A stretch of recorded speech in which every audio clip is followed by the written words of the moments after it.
Hello and welcome to Indus News live from Islamabad. I'm Jawad Tehami and these are the headlines.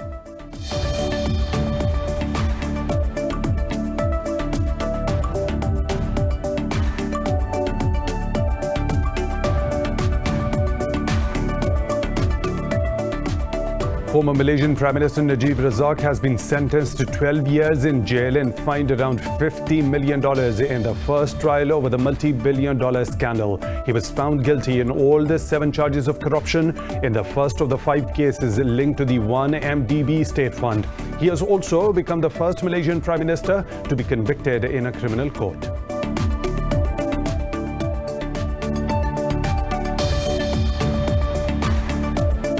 Iraq says 3 Katyusha rockets hit Camp Taji military base, which houses US-led coalition forces in northern Baghdad. In a statement, the Iraqi military said a helicopter was damaged in the strikes. The military mentioned there were no casualties.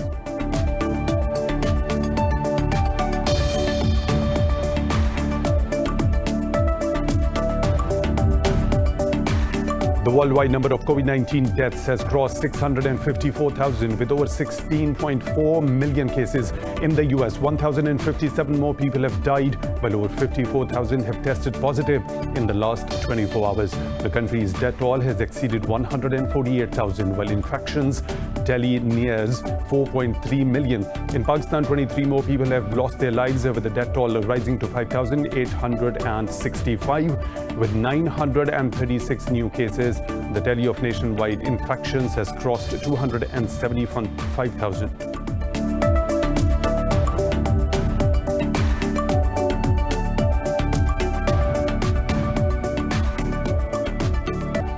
Those were the headlines and detailed stories. Right after a short break, stay tuned.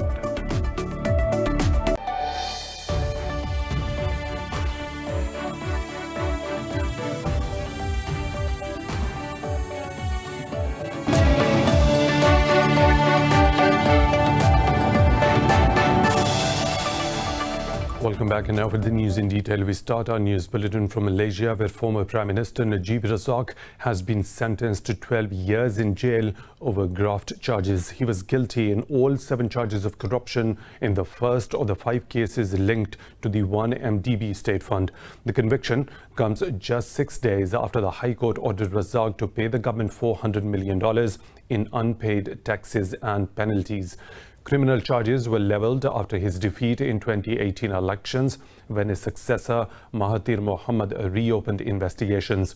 He also has become the first Malaysian Prime Minister to be convicted in a criminal court. Speaking after the ruling, the former Prime Minister said he will file an appeal against the verdict.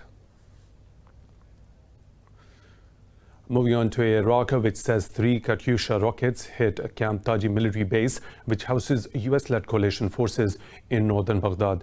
In a statement, the Iraqi military said a helicopter was damaged in the strikes. It said the rockets were launched from Sabah al-Bor neighborhood and fell on an area of the base used by the Iraqi forces. The coalition said none of its personnel was injured in the raid. The rocket strike is the latest in a long-running series of low-intensity attacks on military bases in Iraq. No group has yet claimed the responsibility for the strikes.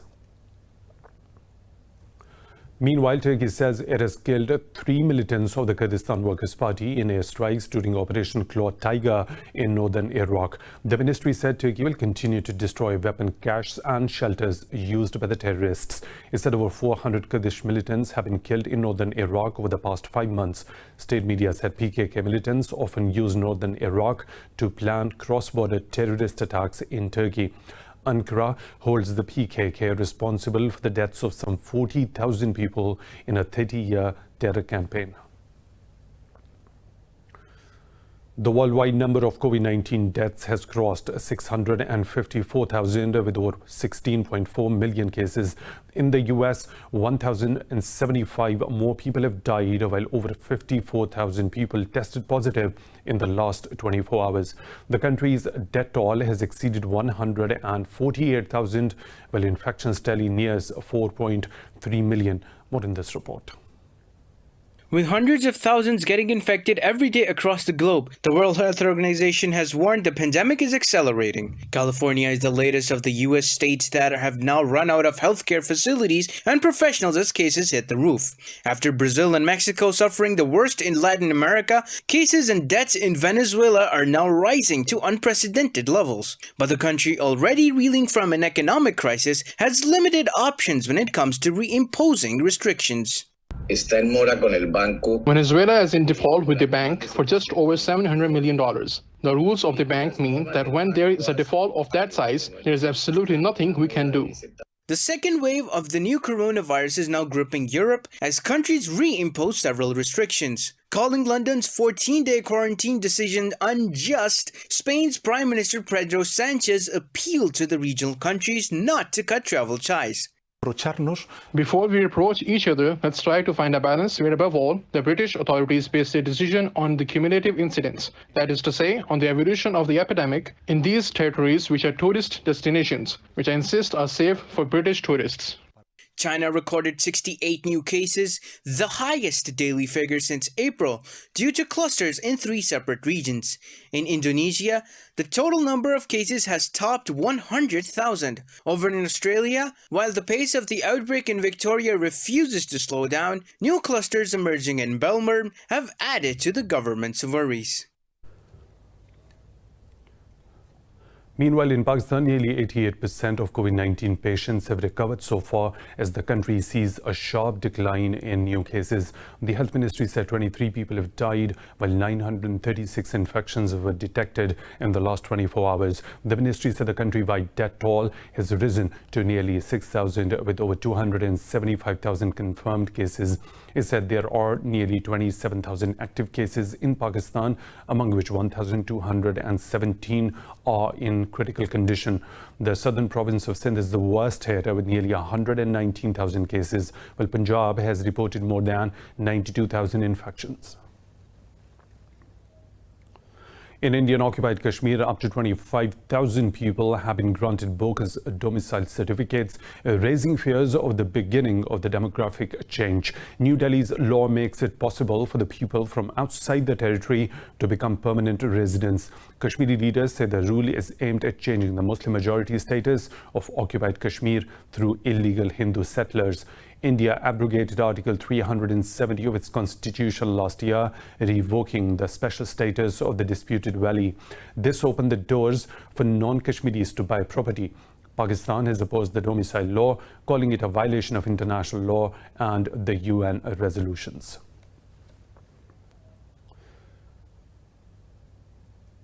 Moving on, North Korea's Supreme Leader Kim Jong-un says Pyongyang's nuclear weapons will deter any potential war in the Korean peninsula.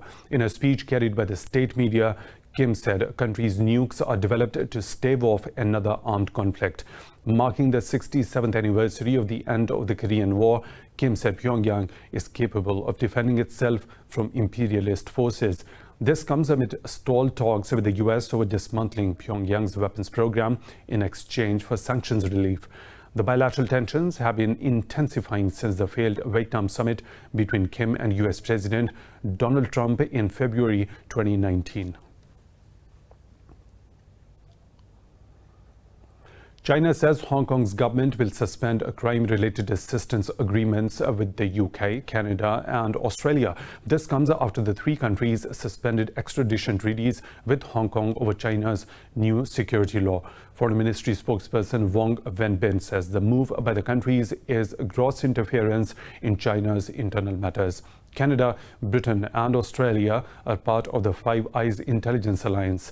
The other member, New Zealand, has also suspended its extradition treaty with the territory. Wellington says it cannot trust that Hong Kong's criminal justice system is independent of China, while the United States has also hinted at doing the same.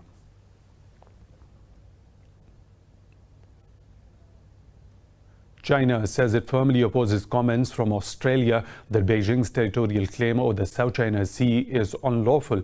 During a daily briefing, Foreign Ministry spokesperson Wang Wenbin said Beijing has a legitimate historic right to energy-rich waters. Wenbin said China's claim will not be altered by groundless accusations by certain countries. China claims 90% of the waters, but Brunei, Malaysia, the Philippines, Taiwan and Vietnam also lay claim to the parts of it. China's territorial sovereignty and maritime rights and interests in the South China Sea were developed throughout the long course of history. They are upheld by successive Chinese governments in conformity with international law. Russia says there is no need to revive an obsolete platform such as G8. This comes a day after Germany turned down US President Donald Trump's proposal of adding Russia back to the group. In a statement, Deputy Chairman of Russian Security Council Dmitry Medvedev said nothing can be discussed without having India and China at the table. Medvedev said the existence of G7 is questionable when there is G20 and other international frameworks. He said Crimea and Ukraine are being used as an excuse not to restore the G8. Turkey's President Recep Tayyip Erdogan and his Russian counterpart Vladimir Putin have discussed the recent developments in the war-torn Libya and Syria. Turkish Communications Ministry said Erdogan and Putin talked on various issues in a phone call. The ministry said the both leaders agreed to maintain cooperation and dialogue over bilateral relations and regional issues. It said Erdogan and Putin also discussed the recent escalation between Azerbaijan and Armenia. The two presidents stressed that there are no alternatives to diplomatic settlement of the conflict. The Kremlin said Putin stressed the importance of prevention of any actions promoting further escalation in the region. Malta's armed forces say they have rescued 95 migrants found in distress on a dinghy north of Libya's coast. Volunteer organization Alarm Phone confirmed the migrants have been brought ashore at a military base near the capital Valletta. Alarm Phone said the dinghy was overcrowded and tanking in water. Meanwhile, a Maltese patrol boat rescued another group of 63 migrants and put them in quarantine after one tested positive for COVID-19.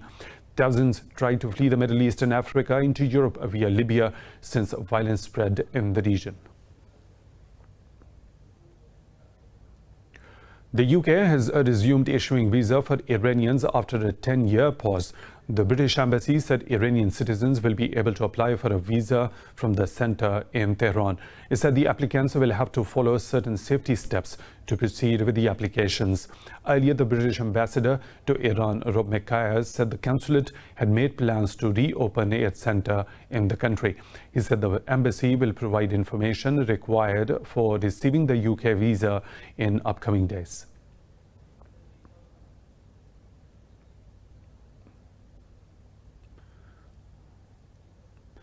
Yemen's Prime Minister says the international community should take strong action against Houthi blackmailing over a decaying oil tanker. Prime Minister Main Abdul Malik Said said the rebels have reneged on promises to allow UN experts to board the tanker. Said urged the UN Security Council to put maximum pressure on the rebels in order to avoid an environmental disaster. He said his government will comply with all the solutions that will lead to emptying the tanker. The safer tanker is carrying more than 1 million barrels of crude oil and is stranded off Yemen's city of Hodeidah. Earlier, the UN warned that the stuck tanker poses a serious threat to marine life and livelihood of thousands of people.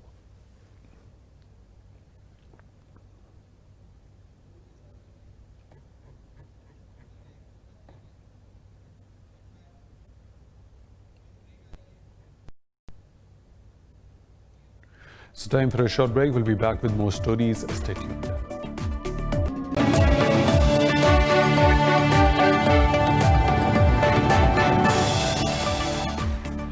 Welcome back. The UN says COVID-19 restrictions are pushing starving communities over the edge, risking the lives of 10,000 children every month. It warned farms are cut off from markets and villages are isolated from food and medical aid. Talking to media, 4 UN agencies warned that growing malnutrition will have long-term consequences. They called on world leaders to earmark at least $2.4 billion in aid to fight the global hunger crisis. The UNICEF has declared Afghanistan a red zone, saying child malnutrition spiked from 690,000 in January to 780,000, a 13% increase. A recent survey by Johns Hopkins University showed lives of some 13,000 children on the line in Afghanistan. More than 100 people have been killed and tens of thousands displaced by floods in northeast India. The disaster has hit when New Delhi is struggling to deal with a surge of new coronavirus in the country. The eastern state of Bihar is the worst hit, where 2.4 million people have been hit by flood across 11 districts. But state authorities fear matters might get worse because the Met Center has warned of more rain till August the 1st. Flooding is common during the monsoon season in the region, but this year the state has received extraordinary torrential rains.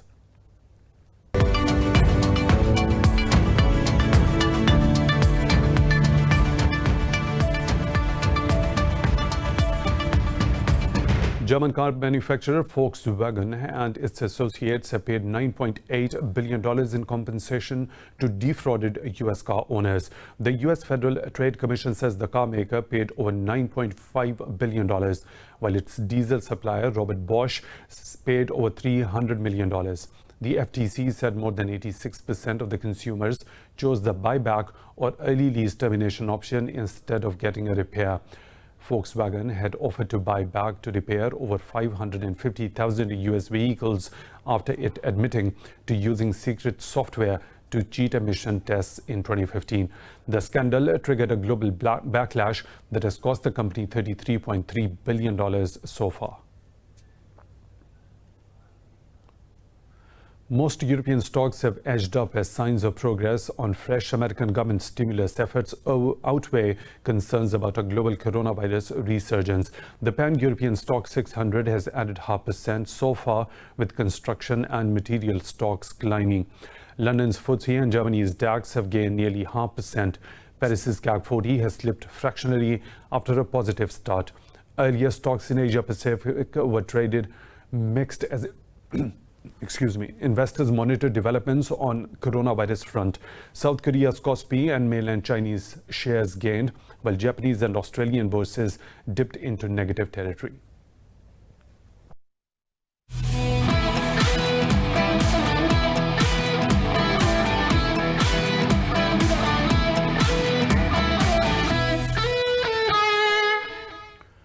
West Indies are struggling in their 399-run chase against England on the 5th day of the third test match at Old Trafford. The Islanders have lost over half of their batting side. Stuart Broad became the 7th bowler in the test cricket to claim 500th wicket when he showed the pavilion to Craig Braithwaite.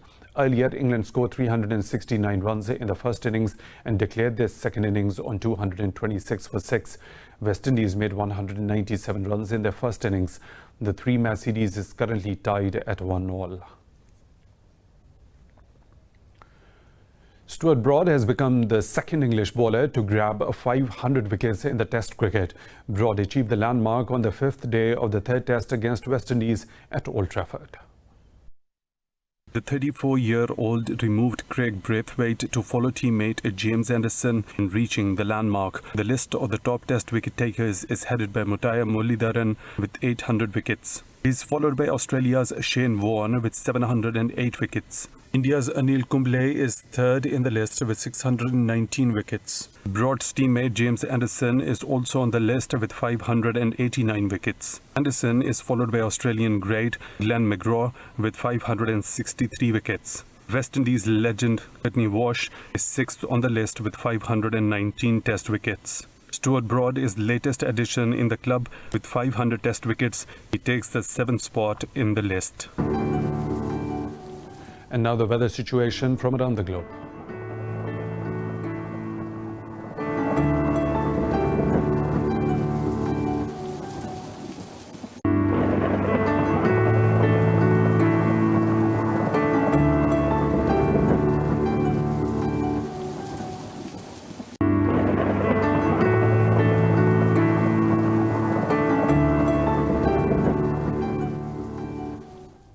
that is all for now. For the latest updates, you can follow us on social media at Indus News.